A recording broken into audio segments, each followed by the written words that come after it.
بسم الله الرحمن الرحيم يا أيها الذين آمنوا كتب عليكم الصيام كما كتب على الذين من قبلكم لعلكم تتقون۔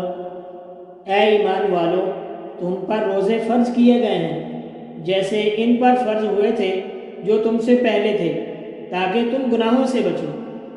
ایک حدیث میں حضرت سلیمان فارسی رضی اللہ تعالی عنہ فرماتے ہیں کہ رسول اللہ صلی اللہ علیہ وآلہ وسلم نے شعبان کے آخری دن میں وعظ فرماتے ہوئے ارشاد فرمایا، اے لوگو، تمہارے پاس عظمت والا برکت والا مہینہ آیا، وہ مہینہ جس میں ایک رات 1000 مہینوں سے بہتر ہے۔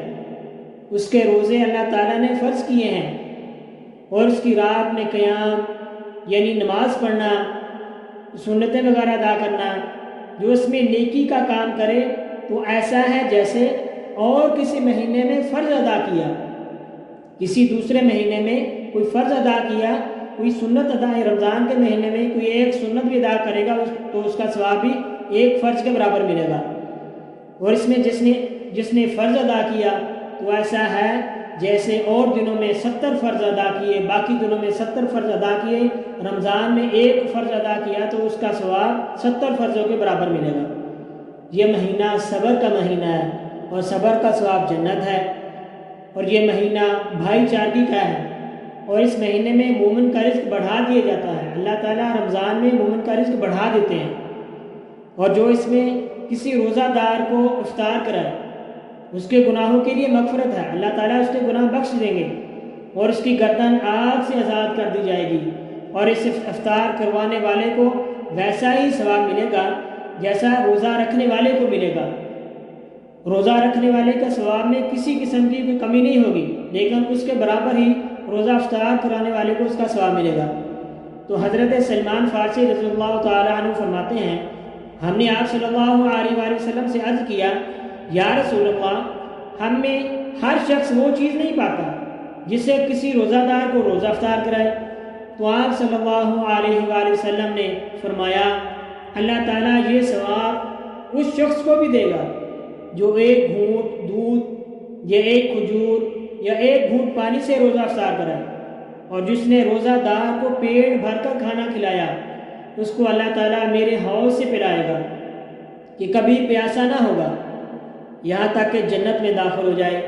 یہ وہ مہینہ ہے کہ اس کا اول عشرہ رحمت ہے، اور اس کا درمیان والا عشرہ مغفرت ہے، اور اس کا آخری عشرہ جہنم سے آزادی ہے۔ اور جو اپنے غلام پر اس مہینے میں تخفیف کرے یعنی کام میں کمی کرے، اللہ تعالیٰ اسے بخش دے گا اور جہنم سے آزاد فرما دے گا۔ سبحان اللہ، اس حدیث پاک میں ماہ رمضان کی فضیلت کے گلدستے مندرجہ ذیل پھول حاصل ہوئے ہیں۔ ماہ رمضان کی عظمت و برکت اس ماہ کی ایک رات 1000 مہینوں سے بڑھ کر، اس ماہ کے روزے رکھنا فرض، کوئی بھی نیکی کا کام کیا جائے وہ فرض کے برابر، فرض کا ثواب 70 فرض کے برابر۔ یہ مہینہ صبر اور بھائی چارگی اور رزق بڑھنے کا مہینہ ہے۔ کسی روزہ دار کو ایک گھونٹ دودھ یا ایک گھونٹ پانی یا ایک کھجور سے روزہ افطار کرانے پر گناہوں کی مغفرت، جہنم سے آزادی، اور روزے دار کی مثل ثواب کی خوشخبری۔ روزے دار کو پیٹ بھر کر کھلانا پر حوض کوثر سے سیراب ہونے کی بشارت۔ اس سے ماہ رمضان کا پہلا عشرہ رحمت، دوسرا عشرہ مغفرت، تیسرا عشرہ جہنم سے آزادی، غلام پر تخفیف کرنے والے کے لیے بخشش، اور جہنم سے آزادی کی خوشخبری۔